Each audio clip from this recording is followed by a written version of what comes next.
कहानियाँ तो आपने बहुत ही सुनी होगी। चलिए आज फिर हम एक नई कहानी की ओर चलते हैं। मैं शबनम आज फिर लाई हूँ आपके लिए एक नई कहानी जिसका नाम है हाथी और दर्जी की कहानी। और ये कहानी बहुत ही दिलचस्प है। सालों पहले एक गांव रत्नापुर में एक जाना माना मंदिर था। उस मंदिर में रोज एक पुजारी पूजा पाठ करता था। उस पुजारी के पास अपना एक हाथी था जिसे वो अपने साथ रोज मंदिर लेकर जाता था। सभी गांव के लोग हाथी को बहुत पसंद करते थे। हाथी भी मंदिर में आने वाले सभी लोगों का खूब स्वागत सत्कार किया करता था। सुबह पूजा पाठ खत्म करने के बाद पुजारी अपने हाथी को नहलाने के लिए तालाब में लेकर जाता था।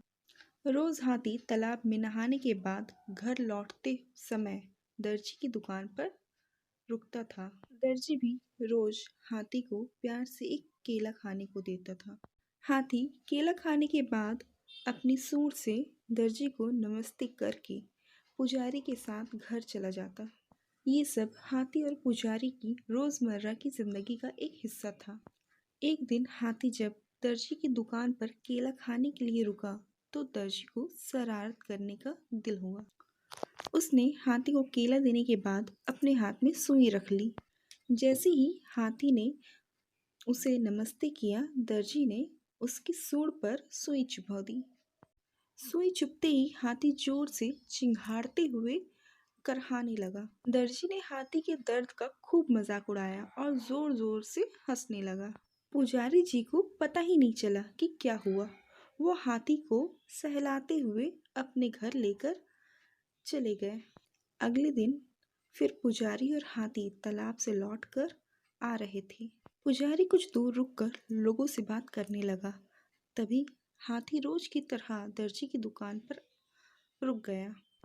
आज हाथी ने अपने सूंड में कीचड़ भर लिया था। दर्जी अपनी दुकान पर बैठकर कपड़ों की सिलाई कर रहा था। जैसे ही हाथी ने दर्जी को देखा, वैसे ही हाथी ने उसकी पूरी दुकान पर कीचड़ फेंक दिया।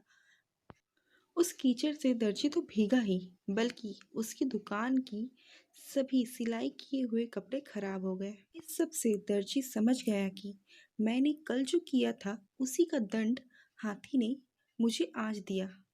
दर्जी को अपनी गलती का एहसास हुआ और वो हाथी के पास भाग कर गया। उसने हाथी से माफी मांगने की कोशिश की।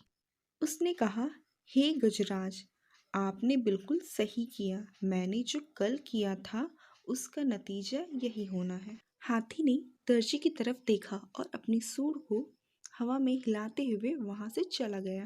दर्जी को मन ही मन बहुत बुरा लग रहा था। उसने अपने मजाक मस्ती के चक्कर में एक अच्छा दोस्त हाथी खो दिया था।